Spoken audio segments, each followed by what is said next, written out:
The very middle of the Torah is Leviticus chapter 11, verse 42.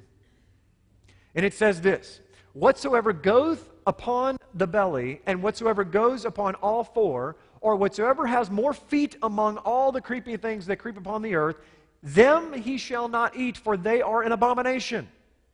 Isn't it strange that dead center of the Torah, I forgot how many letters are in the Torah, but there's a lot, a few 100,000. Dead center is belly. Dead center. Why? Because the Torah is a man. The Scriptures are about a man and a woman and a ketuvah, the marriage contract. It is about dead center. He wants it right here. He wants it in your bosom, according to, if you want to use scriptural language. He wants you to understand that He wants it inside of you. And guess what He's talking? What's in the belly? Food.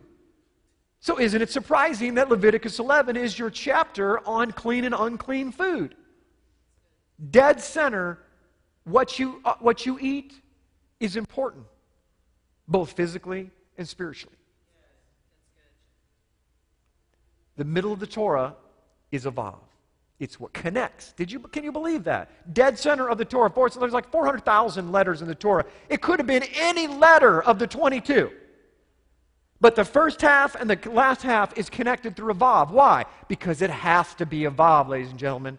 It can't be anything else. It's the letter that connects. He can't choose a bait. It wouldn't make sense. You cannot connect anything with a bait. You connect through a nail. Everything works when He's the one that's doing it. Future to past. This is where I begin to get in. The Father began to change just from liturgical and knowledge of understanding Vav to the spiritual message behind it. So track with me here. Vav is the connecting force that allows us to draw from the future and bring it into the past. Remember when I showed you the hand of the Messiah? That Messiah, according to Scripture, was crucified when?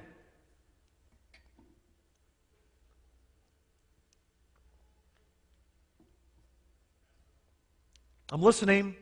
Let me give you a hint. He was slain. Hello? Huh? No, come on now. I'm quoting Scripture. We need to go back to the Bible here. He was slain before the foundation of the world. There we go. Okay, I didn't give you enough Bible verses, you know. That's okay. I got to give a little more hints sometimes. I do that to my wife and she hates that. She gets good practice.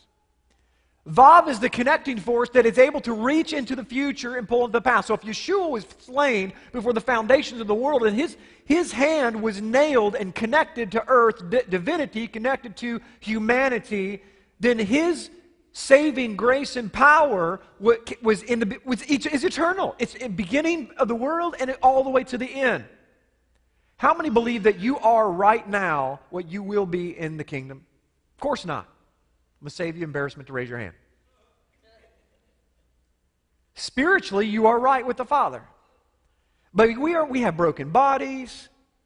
We are not, most of us are not where we are spiritually. We fight with our spouses. We say things we shouldn't say. We do things we shouldn't do. We're constantly in that struggle. This is what Vav does. If you understand the significance by the end of this message will change your life. It will connect heaven to your earth. Because don't you guys, would you agree with me that one of the biggest problems that we have in mankind, in religion today, is that we can't figure out how to get heaven into our earth. Even though He says, I've given you everything. Well, that's great, Father, but how do I get it from there to here? I'm going to give you a secret that I'm going to expound on, a full message next week on how to get heaven into earth realm. But it starts with this. It starts with Teshuvah. It starts with the Vav, the connecting force that allows you to borrow from the future. You see, some of you look down on yourselves. Some of you have low self-esteem. Some of you are frustrated with yourself because you're a loser spiritually, just like I am. We struggle. We can't go a day without sinning somehow. I mean, am I the only one that gets frustrated sometimes? I wish I was perfect. I mean, I wish I was exactly what I was supposed to be.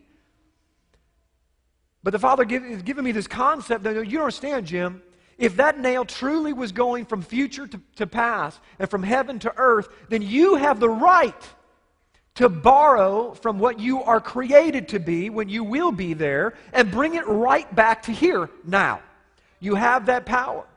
Now, I'm going to expound and unpack this because I know right now I'm just into philosophy, but I'm going to bring this into something that's concrete as we move forward. This is what I mean.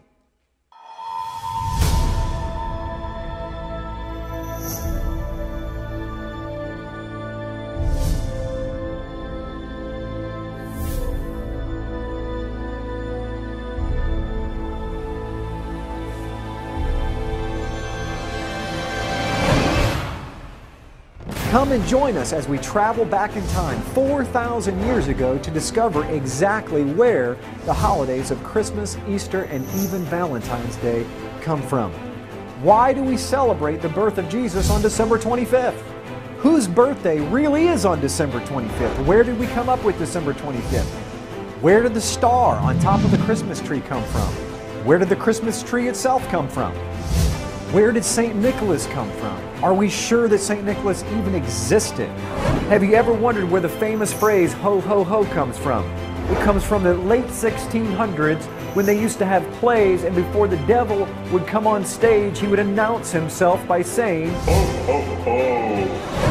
Did you know that original Santa's elves weren't little guys that made toys? They were Krampus demons that would punish the children if they weren't good for that year, while St. Nicholas would give them gifts if they were good.